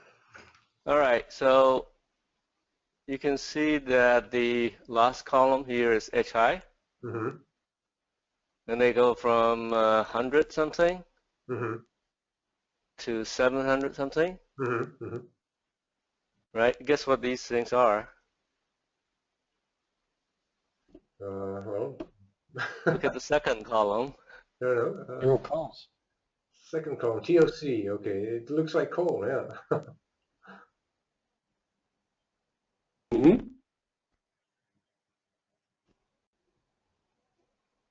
So given what Andy has talked about, and this is a piece of good evidence for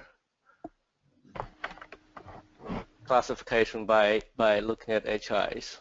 Yeah, so you can get anything from pure gas to a lot of oil out of these samples. Right. I've seen other coals that have 600, 700 HIs as well. This is from Greenland, though. What age are they, John? Oh gosh, I'm sorry. Jurassic. What's the title say? The Middle Jurassic. Middle Jurassic. Oh yeah. Okay. The Middle Jurassic. Interesting. Yeah.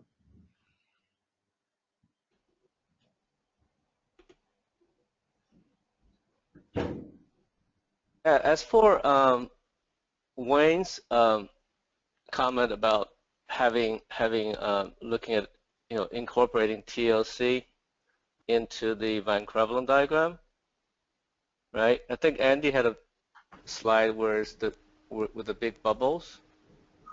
Yes. Right. So that would be a way of weighing things. Yes, I agree totally that a lot of times you just have 50 points along the type 3 axis, right? And there's 1 point up on their type 1, right? But that 1 point generates 10 times of hydrocarbons than all 50 of the type 3 samples combined. right? Yeah. And if you talk about, if you actually consider expulsion, then all those 50 may not expel anything because it's all adsorbed or the residual saturation in source rock. Yeah. Yeah. So, And you know, given that we were trying to hit a sort of a half an hour period today, what I didn't get a chance to go into was the kind of UEP logging approach, Xiong, that obviously is exactly the solution to that. You know, maybe that's a talk for another day. I'm not trying to volunteer you or anything, but talk for another day on the importance of that, and as well as worrying about your HIs, worrying about what is the net thickness of each of the components in this table of HI that you're going to put into the model. So and again, it just comes down to describing your source rock in every dimension. So where are the ITOC streaks? How representative are they? All that kind of good stuff, which is, I think, where you're going.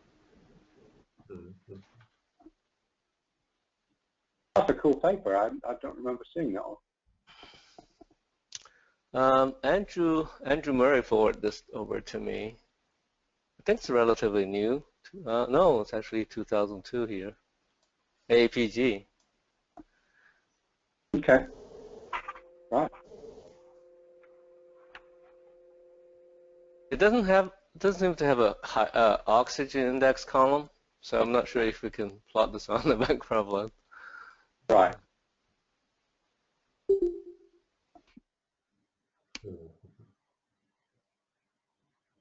Yeah, I'll use back to you, David. Yeah. Okay. Yeah. Thanks. My screen. And anybody else?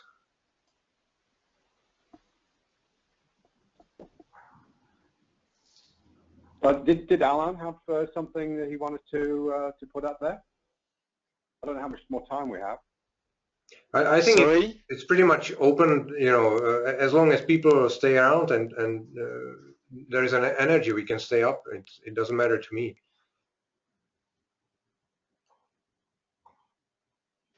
Yeah. No, it would be. Yeah. Go ahead. Andrew Green from IGI. I'm just wondering. Obviously, you mentioned the importance of measuring the gas versus oil behavior of the samples, i.e., producing this Gogi figure.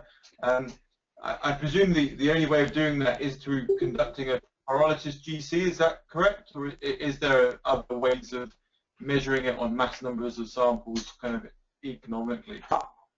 I do believe PyGC is the way to do that. That's certainly the way that it was done at Sunbury. And I think there's one word of caution I would say there is that there are two ways of integrating a PyGC yield. And I've seen some results on, for example, the backend where people only integrate the resolved peaks, and it makes the backend look like the gaseous source rock in the world if you do that, because there's a lot of unresolved branch cyclic and aromatic material that's under the hump on the GC that is part of the yield. And so typically the kind of numbers that the BP lab would generate by doing the baseline integration, including the hump, would be, for a high quality 500, 600, 700 source rock, your Gogi would typically be about 0.15 to 0.2. That's a gas divided by oil ratio in mass terms. And then as you go further up, the organofacies F are sort of interesting, and you get into a little bit of a, sometimes pyrolysis doesn't do a very good job with coals, and I think sometimes what it does is it smashes up the framework of a coal rather than actually generating it in the sense that it would be generated under a slower heating rate. And so what that can sometimes do is it gives you this flush of aromatic hydrocarbons from smashing up what in nature really is the aromatic network of the coal. sometimes then you can see that sometimes the machines will report low gogies and high hydrogen indices because there's a bunch of aromatics coming in that aren't really generated in nature. So I think whenever I see coal data with high HIs, and in the absence of looking at a pyrogram, I must admit there's always a little guy on my shoulder that says, are we sure this is not the smashing up of the inert kerogen that's going on? So that would be my only caveat there. So we did see in the BP system sometimes some coals would generate high hydrogen indices and very low gogies, and you looked at the pyrograms and it was all aromatics, and you know that when you extract a coal, yeah, there's aromatics are generated, but not in that kind of quantity. So that's just a little caveat there. But yeah, to come back to your question, is the pyrolysis GC, and I guess it's just the way I was brought up was that you would always look at the PyGC of every sample that was more than 2 kilograms per ton, and the industry for I don't know, reasons of cost or whatever it is, the rest of the industry never kind of bought onto that. So there are a lot of folks like Horsfield and Dembeke who've done great work on fingerprinting the organic type from pyrolysis GC, but the idea of using it as a gas oil split seems to have been something that somebody taught me at BP, and I've not really seen it widely used elsewhere. Perfect, thank you. I mean, we're trying to do the same now with the digital data. I mean, getting back to the pyrolysis machine and looking at the pyrograms rather than just taking the data. As you say, it is important to look at the traces. So, and now absolutely easy to kind of pass around and store. It's definitely something we should be promoting, definitely. So yeah, absolutely, yeah. Is there a lab that do you guys do? I'm not sure what you do. No. We do the interpretation side and the modelling using D2A software. So we have, I suppose, a number of commonly used labs that we kind of push samples to, but we're not tied to anyone in particular. So if a client's got preference or wants something specific doing, then we'll find a lab appropriate for the analysis. Yeah. Would you find that a hard sell to tell a client that, well, actually, there's we really should be measuring this extra thing? Would that be difficult for you, think? And well, everything's difficult in this environment, but nowadays, but I mean, we have, particularly from the unconventional side of things, we've kind of found need to go back and, like, for example, reanalyze extracted samples back on a pyrolysis on a rocket valve machine to see the difference of removing the S1 and rebalancing as per Jarvi suggested. So I think if there's a good reason and there's examples of it previously, then companies are willing to invest the money, definitely. Yeah, I mean, what Kinex will do? Oh, sorry. Go on, it's fine. Well, so what Kinex will do for you, that in recognition that the rest of the world wasn't going to be like the BP lab data set, we actually put some default correlations in there where, broadly speaking, HI and GOGI are inversely correlated. As Andrew Murray has pointed out, I think, and other folks that have worked in the Northwest Shelf, where there's lots of public data, that is not the world's most impressive correlation, mainly because there isn't, strictly speaking, a link between HI and GOGI.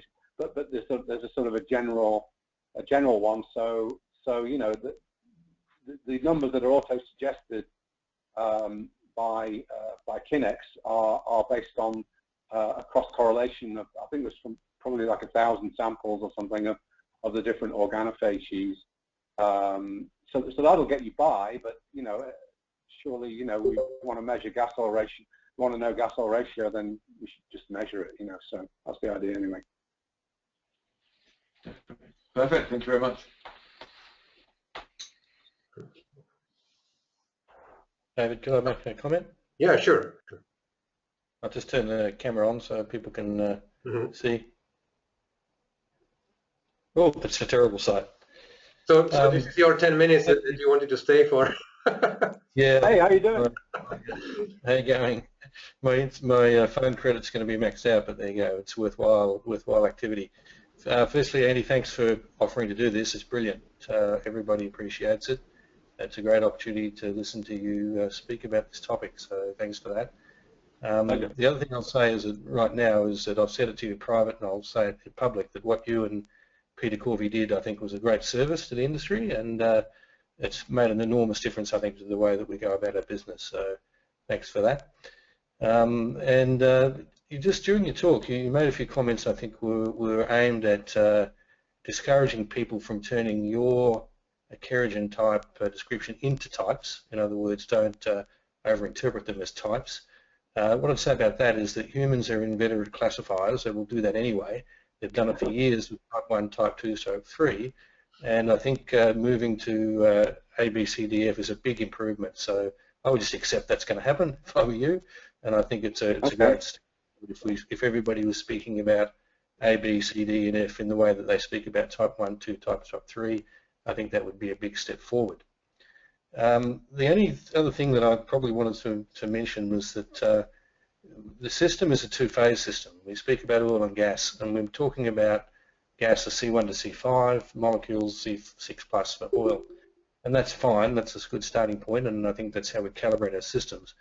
But I think it sometimes gets forgotten that when we speak of oil, we're really speaking about liquids. And in that classification, we have something which will manifest in a petroleum system as a gas condensate, and something else which will manifest as an oil depending on the boiling range. Now, if we all had GOGI data, we would also all have PyGC data. And therefore, we'd have the ability to tell which source rocks are generating mainly C5 to C15 and how many are generating C15 plus. And then we will be able to model, I think, predominantly gas condensate systems a lot more effectively. And in Australia, we have a lot of gas condensate. So if you had any inroads into BP still these days, I'm not sure whether you do, but if you could encourage them to find their gas pyrolysis GC database, because I think it probably still outstrips any PyGC database in the world, and release the data so that the rest of us could split it up into condensate and oil, I think that would be a great thing to happen. So I just wanted to see what you think. That's a good point, because actually, as well as the gas, as the C1 to 5 versus C6 plus split, there was a split every 5 carbons through the rest of the distribution, and just it sort of resonating from what you said there. There was a C, what would it be? the C25 plus was given a parameter called WOGU, so the wax oil generation index, and as you probably know, that's when you have these coals that are on the limit of whether it's sorbed or not, whether you can reach the sorption threshold, it helps. I think physically what's happening is that the longer the chain that you're trying to crack, the more chance you have of the compound you generate still being in the oil range, in the lighter oil range. So yes, so those data were all done. I don't know if there's anybody from BP on the call right now. Certainly, I could follow up with my former colleagues there and see whether that's possible. Yeah, that'd be brilliant.